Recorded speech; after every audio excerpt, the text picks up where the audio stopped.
Welcome to the podcast Rewind, Pause, Play with the UTS Women's Mentoring Group. The purpose of the UTS Women's Mentoring Group is to provide opportunities for women of UTS to develop skills that focus on personal growth and leadership in a nurturing environment, promoting learning, mentoring, and support for career advancement initiatives. As UTS continues to grow, we have more employees in different time zones, on various shifts, and of course with busy schedules. We decided to start this podcast so we could reach more of our employees on any day and at any time that's convenient to them. Our goal is to increase the conversation about an array of topics with a diverse group of employees across our entire organization. Whether it's walking on the treadmill, commuting to and from work, or maybe on your couch during quarantine, we are glad you're here with us. As you listen, we'd love to get your feedback on topics you're interested in hearing about, or even an employee you would enjoy hearing from. Please feel free to email us at uwmg@utsnacks.com. Al escuchar, nos encantaría obtener sus comentarios sobre los temas que estén interesados en escuchar, o tal vez conocen un empleado que disfrutarían escuchar en este podcast. No dude en enviarnos un correo electrónico a uwmg@utsnacks.com.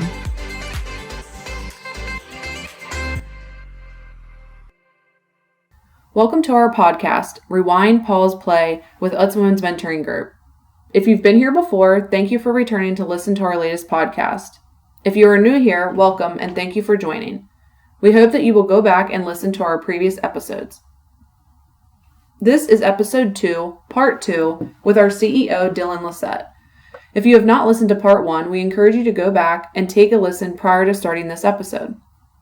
During part 1, we really enjoyed learning about how Dylan navigates through change and how his history contributed to those skills. During this episode, we discuss work-life balance, being authentic, and some final takeaways. We hope you enjoy. So we, of course, on similar topic, marvel at your ability to email at all hours of the day and night. We're curious, do you actually sleep?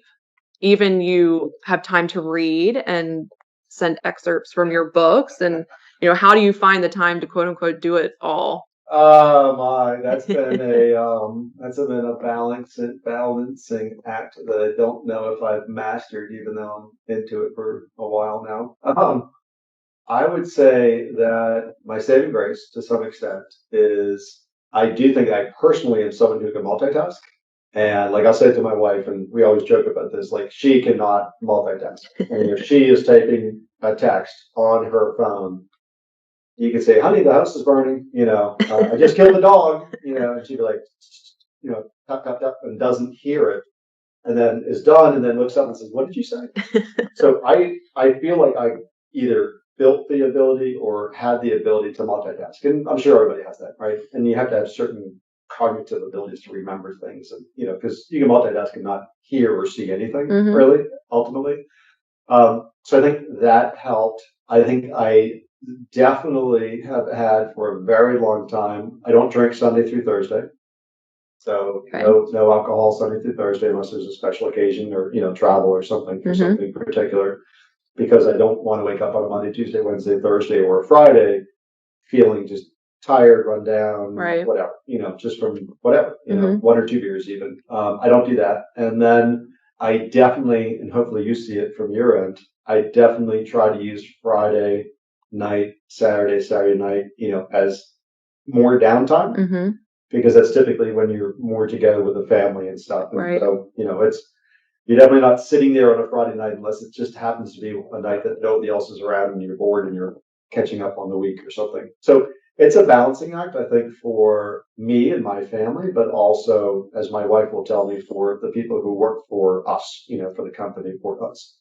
I don't say work for me, but work with us. A work-life balance type. Yeah, and I think trying to get across that I'm not ADD, I don't think, and I don't take any ADD medicines, but I tend to sort of have one of those brains that, like, if I think about it, I kind of got to get it out, and the way for me to get it out is to put it into an email, and I'm not structured or good enough to sit on that and say, well, let me send this tomorrow morning, because in my mind, I think whoever's receiving this on the other end knows that it's 10 o'clock on a Thursday, they're not expecting a response. Right. Hopefully through time you sort of build it up. Mm-hmm. But that's a balance. Like that's probably one of the real underlying like things that if I had an ability to kind of control that better, it would be one of those areas to sort of try to figure that out or use technology.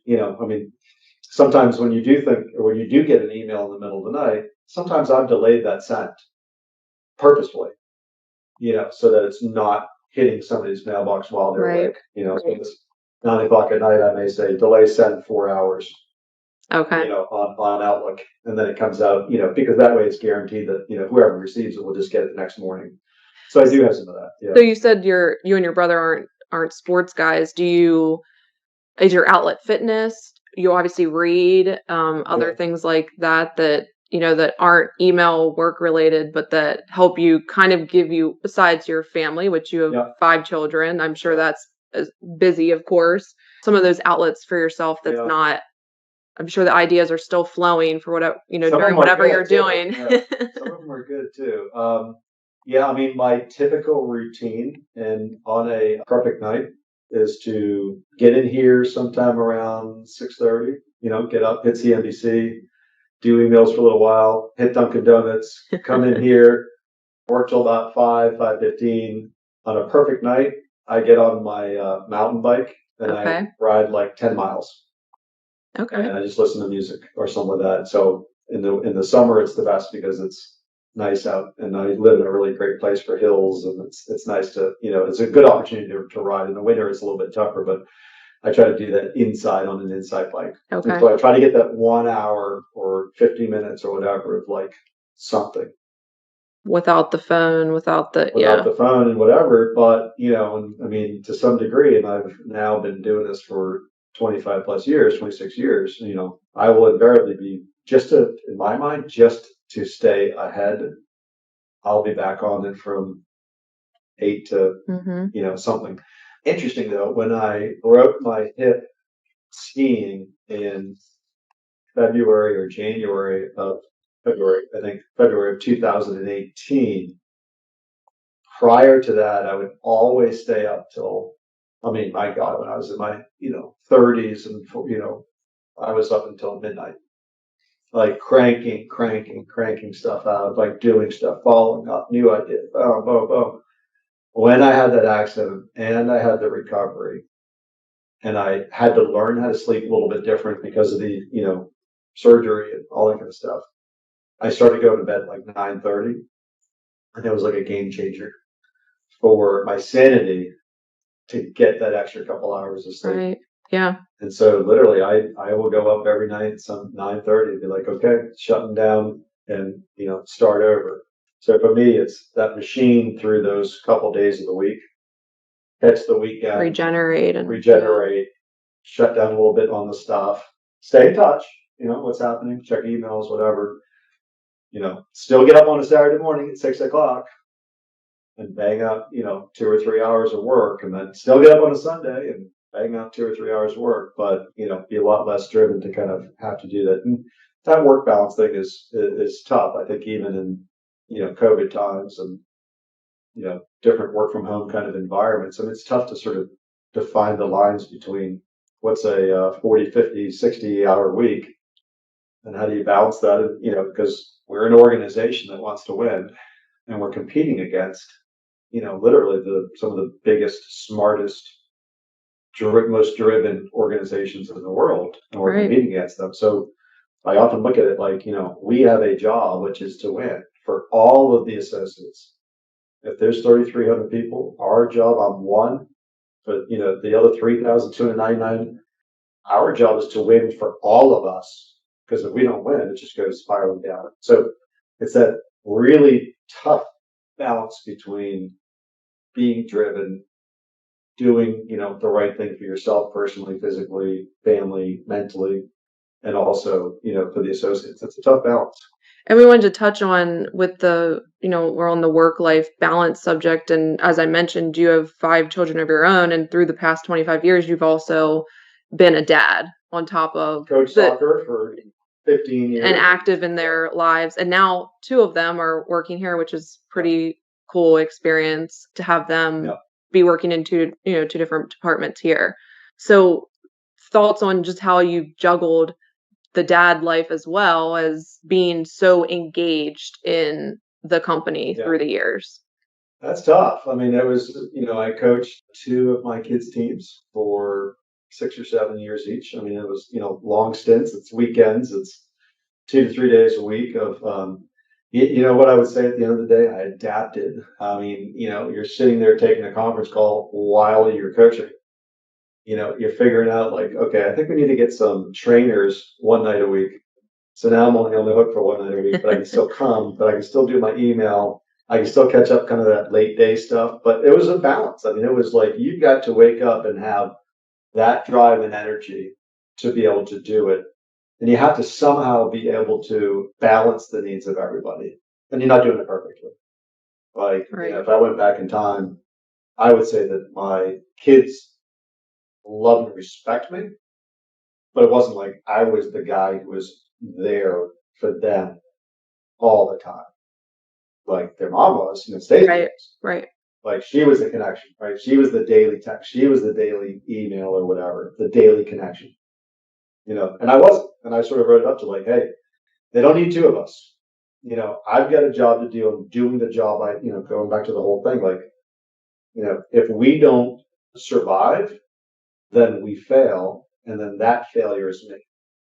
Right. A lot of pressure on, or putting a lot of pressure on yourself too. You see my gray hair? It was beautiful and brown when I got here. What kind of conversations did you have with Peyton and Max before they started here? I do have to laugh when I see the emails come through from Max and then coming through from you. It has to be, an interesting dynamic. Your kids are working, for the organization. So it's cool. It's really cool. I mean, it was kind of my son Max started working here first, graduated, went to a good school, liked the business, and growing up in a family business, and of course I was an outlaw. I didn't grow up in a family business. Right. I kind of just got, parachuted into it midstream, kind of thing. So, it is different if you think about someone who literally goes from zero, born to goes to college, their mom, their dad, they're involved in this business, they get associated with that business, like, oh, look, that person's this person, or, right. There's a fine line if you push somebody, right? Mm-hmm. We owned a pizza shop, you're going to run a pizza shop. If you push somebody really hard, sometimes it actually makes them go away. Right. Right. Like, screw that. I'm not becoming, Dad, that's your thing. I'm doing something totally different. Like, it's kind of like if you try to, push somebody not to marry somebody, right? Right. They're going to marry them because they're just doing it, out of spite, perhaps even. Like, you got to sort of like give kids so we kind of gave them their space and said, well, whatever you want to do, you go to graduate school, you can do whatever. It doesn't matter. If you want to work for us, but only if you want to. You're not going to put the pressure and only if you do well at it, and only if you contribute. And, and I think my work record was such that, currently today, there's no one else that does. Besides, my two kids that work at us are in the family, honestly. Like, there's no hangers on, there's no somebody sitting in the corner doing no job. But, that doesn't happen anymore, right? It hasn't happened. There was one, I read a book, actually, wrote an article or a paper in college about it. If I could find it, it would be great to find it. But it was about, if you take care of the business will take care of the family. If you reverse that, it usually doesn't work out well, right? That's when you get all the family that is just worried about taking care of the family, and the business falls apart. All the employees lose their jobs. The place goes bankrupt. So we took that angle with the kids, and and it was like, look, if you want to do this, but you're going to have to work in a job that's hard. It's not an easy job. Like, and I would literally say to like my son, like, why would you think that you'd be better than Jack Lansman? Jack's worked here for 30 years. He knows more about selling snack foods than, you'll ever know. Like, why would you ever think? So their mindset was like, they started with that mindset, and we're not going to be assuming of anything, right? Like, well, I should be a supervisor, you know, like, Well, and almost the way that you started feeling like they have to prove themselves and yeah, work towards it's like that. Mike Rice, like, hey, if you're going to come here, you know, you can go and Joanne Corriere in the mail order, you know, outlet store, ring in the register for, you know, a couple of years, learning the business from the ground up, learning. So it's kind of cool though, because I think, you know, through time, Max has been here for a couple of years as an example. He did the one role, and now he moved into a new role just recently. He's learning more about the business. Honestly, I don't interact much in terms of like supervisory type of stuff at all. He deals with his department. That's the way he should do it. That's the way I did it. That's the way it should happen. You know, we talk business, like dinner table kind of stuff, and we'll talk market share at Wawa for, you know, OTB and, you know, I mean, like things like that. You know, almost to the point where sometimes I'm like, okay, like we don't talk business at home. Like, you know, I talk about business at work. Right. So, but it's very cool, rewarding, and, you know, ultimately, I just want them to be successful at what they're doing. Yes. For the people that they support. And if I get feedback that says, oh my God, they're doing great, then I feel like, good, okay, that's exactly what they should be doing. Right. So as we, you know, come to a close on the podcast, there's just, you know, a couple more questions that I had for you. And one just being, you know, we've talked about, you know, all of your visions and ideas and emailing various folks, you know, to get those ideas and visions out there. They're not just, you know, living with you. And I think I mentioned earlier too that, you know, you're very detail oriented, which I think is unique for a CEO to be, you know, as detailed as you might be. And I think some of that, like we said, comes from where you started and moved through the organization. You know a lot of the details of the organization. So besides those two things I mentioned, what makes you unique about, you know, being the CEO and leader of UTS that, you know, got us to where we are 25 or 26 years later? Some of those things, but I would, you know, it's interesting when you say, in your mind, what makes you versus, you know, what other people might say, because you run the risk of being egotistical to some extent, or totally unaware of what people think of you, which is another thing that's probably out there as well at any given time. I would say that one thing that it was funny I don't know what year it was. I think it might have been 2010 or 2011. And, you know, that was kind of a pivotal time anyways, as you know, from sort of a leadership transition. And I was giving sort of like this speech at the Christmas party, which, you know, my Lord, I used to fret about. Like, I used to be so damn nervous about it. Like, hated it. Because I was always like, I'm who I am. I do what I do. I don't want to stand up there and say anything to anybody about what I'm doing. Right. They'll just be happy because I'll work hard and they'll get my results, right? If I'm a great chef, I'll just work my ass off in the kitchen and pump out the orders. So people will love the food. I don't need to come out there and, you know, stand up and do a bow, you know, or something, or say something about how was your food tonight? I don't need to do that. I just want to do what I do and, you know, so I hated it. And it was really interesting because that was the year that one of my daughter's really good friends died in a car crash. It was like 3 or 4, 5 people, New Oxford, died in a car crash, soccer players, terrible thing, really terrible week, but led right up to the Christmas party on like December 11th. Saturday, December 11th, I think was the day of the funeral. And I had to give the speech. My daughter gave a speech and eulogy, and I gave a eulogy because the mother had asked me to do that. And again, I'm still fretting about public speaking and like really don't like it, really nervous about it. I took the week off. I did work, of course, but I took the week off. I sat in my thing. I cried. I wrote the speech. I cried. I wrote the speech. I cried. I wrote the speech. I amended the speech. I cried. You know, it was like a long week. Mm-hmm. So by the time Saturday came and we had the funeral, my daughter does a wonderful job. I get up. I do a fairly good job at it. I thought I wrote a good speech, and you know, but it wasn't my thing still.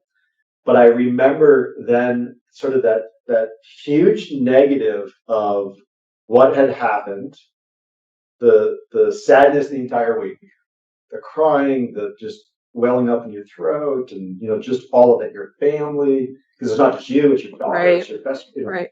all this kind of stuff, and ended up going to the Christmas party.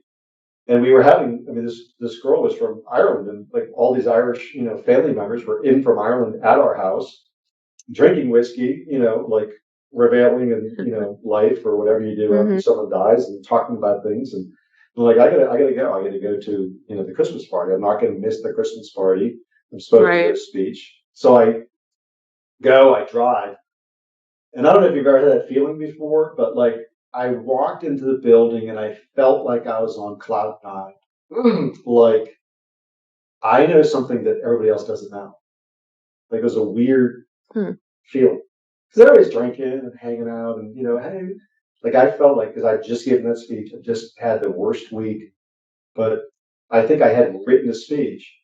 And I was like, screw it. I'm not going to give the speech. People don't want to hear a goddamn speech. They just want to talk to you. Right. They want to hear what's going on. Mm-hmm. What's going on is this, that, they want to hear what's going on. What's happening? Just tell me what's happening. Are we good? Are we bad? Are we moving in the right direction? Do we have things to fix? Like, just freaking give it to me. So I threw the speech out. I mean, not in dramatic form. I just didn't pull it out. I got up. I think I told a little bit of what happened that day and gave a little bit of where we're going, what was wrong, and what we're fixing, and how we're doing, and whatever. And like, was done in like 2 minutes. And everybody clapped. But I felt like, all right, when I got up there, I think for the first time as an executive, I felt it's okay to be you. And after that, cool, I mean, honestly, like, so it's interesting. Like, if you're out there doing your thing in the world, right? Like Casey, you get it. Like, just freaking be you. If you're loud, if you're quiet, if you're smart, if you're funny, if you're, you don't need to be this different person at home versus work, and be, but be you. Be real, be driven. Tell people what you want. Work like. And I just remember from that day forward, I just felt like when I'm getting up, I'm just love or hate me.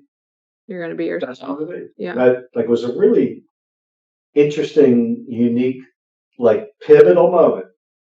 And that's, so if you get on Kramer or whatever, like you just go, I don't know what to say. I mean, I don't know what the questions are going to be. I'm just going to be me and do it. I'm not even worried about it because I don't need to get up there and have an answer to the question, as best I can. What's the worst thing that's going to happen? Yeah. Like, Yeah, that's for 25 years. I've done all right. Like, what's the worst thing that's going to happen? Like, you get that sort of built up inner power of, like, life's too short to do all that stuff. Like, just be you. Go out, do what you need to do. Be kind.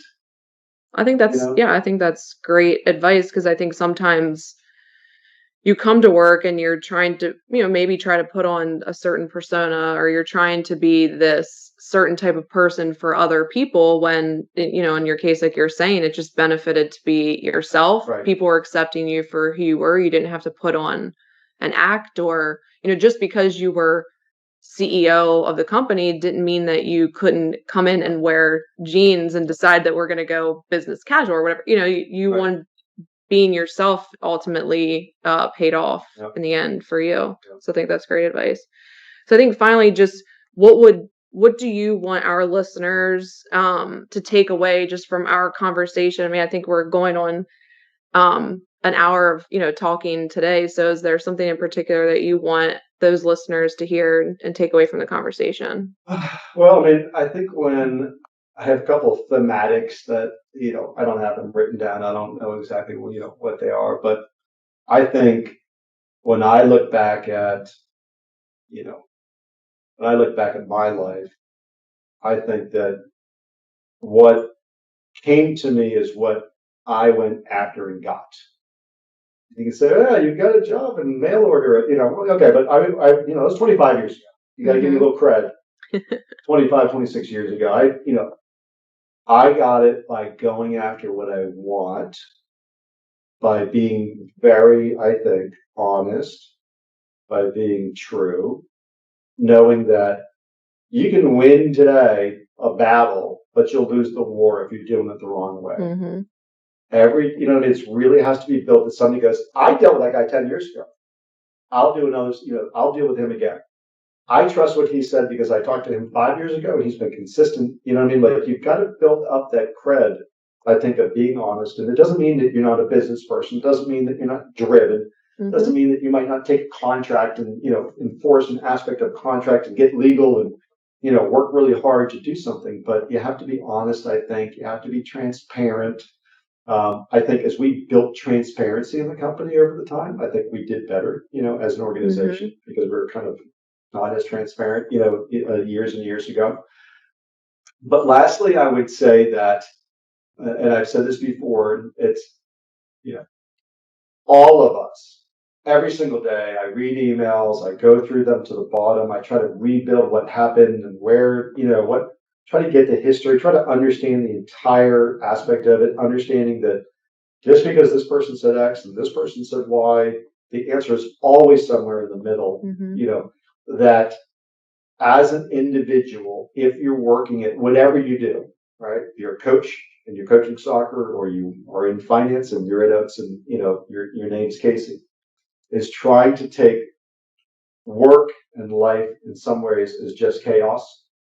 It's just chaos. It's just at work, you got all kinds of chaos, you got projects galore, you got nonstop. And I mean, it's trying to take the chaos. And I've said this before, you know where I'm going. It's, you become superwoman out of the chaos, right? You rise up. You're the one who holds up your hand, and says, I've got this. I'm going to fix it. I'm going to create something. Oh, let me finish. I'm going to create something and I'm going to get it to you. And then you can take a look at it.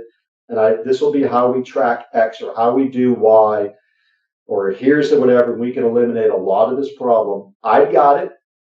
I'll do it. It's a little bit outside my comfort zone, but I'll do it and I'll take care of it.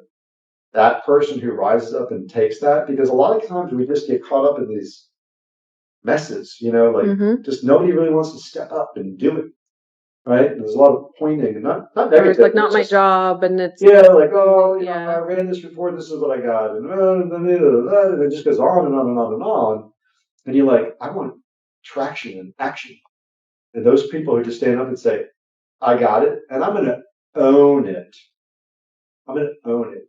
And I'm going to go to the next level. Because I see a lot of that too. Is like, I ordered on Panera the other day. Here's a great story to end it on. I order on Panera. I'm getting ready to go to Brian Greth's house for poker, or once a month poker. I get online. I got 7 orders. That's not a huge order. I could come through in a Suburban and have 7 orders and 7 kids, right? Right. I get online. I place the order at 6. I want to pick it up at 6:45. Order cannot be ready. It's too big. New order time 7:25 on the online. I go, no. I rechanged it to 6:45. No, 7:25. 6:45, 7:25. All right, that's stupid. I'll place the order. I place the order for 7:25, and I immediately drive to Panera. I walk into Panera. There are 5 people standing around the register doing nothing. It's at like 6:15 at night. I walk in, I say, hi, I'm here to pick up my order. There's no order. And they go, oh, there's no order. I say, what's your last name? Lissette. Okay, no, there's no order. I look to the screen behind them and I say, I can see my name on the order screen. And they look at it and go, oh, that's not going to be ready until 7:25. I go, why? They go, oh, it's a big order. I'm like, but you guys are standing here. If I came through, there's nobody in line, by the way. There's nobody in the drive-thru. There's nobody in the lobby. There's nobody there. The place is open until 9 o'clock at night. So, rising up and becoming superwoman or Superman and being like, you're absolutely right. But what would you do in that? Would you fulfill my order and say, oh my God, I'm so sorry? And then I would leave, and then you'd move about your day and you'd close up at 9. I'm not saying you would, but most people would. You'd close up at 9 and you go away. When the answer is no. Someone should be on the phone with the IT department and break that mother down until they got it, because they're so invested in the outcome to say that was embarrassing. I would never want that to happen to me as a customer. So I'm not going to have it happen. You know what I mean? Do you take it to that next level? And I think that's ultimately where you sort of get the upward mobility and movement of people, are the people who say, I want to be something. I want to take the drive. I will work hard. I will answer the problems. I will take the chaos and create clarity, action, and fulfillment. I may be over my skis. I'd rather my supervisor say, "Whoa, Casey, you are getting into areas that you shouldn't, now you're selling ice cream to Turkey Hill. That's not your job." Okay, I'd rather have somebody that they say that to than the person who walks out of an area going, "Man, we got problems." Right? Right. So that's my thing is like, Yeah. I constantly go back to people and say, just become Superman or Superwoman. Rise up out of chaos. Show me that because I think I will do that. I personally will do that. I will look at something. I will look at a Zingle on the HR and be like, that's not going next level. That's not going next level. Like, next level is going to the next level. Are you okay with that? That seems like a B. Let's go B plus. Then let's go A, minus. Let's go A plus, right? Mm-hmm. We don't have to do it every night, but we have to always make, progress that we're doing better somehow. Like, that's what still excites me 26 years later is, can we improve that process? Lastly, I come up the stairs every day. There's a lock that opens the door, right? You use your little flash card. Yeah. For about 2 years, it was about 4 inches higher than my butt. I couldn't get to it, and I had coffee in my hands, and so. But how many people came up there and had to get their cards out and do that every single day? And finally, I'm like, Brian, can we drop it down so like it works for like 5-foot people and 6-foot people? And now it's been moved, right? And it's been moved, and we solved that problem, right? Like, you see it, you know it, but do you do it, right? And that's, I think, if you get a company that has even 50% of the people doing that, I mean, look out, right? Because you will make significant changes in your company. And we wouldn't have been able to get to where we are today, sitting in the boardroom or publicly traded, like we were, talking at the beginning of this, $1 billion company from $105 million 26 years ago without people like that at the organization to make those changes. And very excited. Yeah. Yes. So we really appreciate you sitting with us for this podcast recording. We're so excited that you were here, and thank you so much for doing this with us. Great. Thank you for having me. Thanks. Yeah, appreciate it. Thank you for listening to Rewind, Pause, Play with the UTS Women's Mentoring Group. Please feel free to email us at uwmg@utsnacks.com for any questions or comments. We hope you enjoyed this podcast.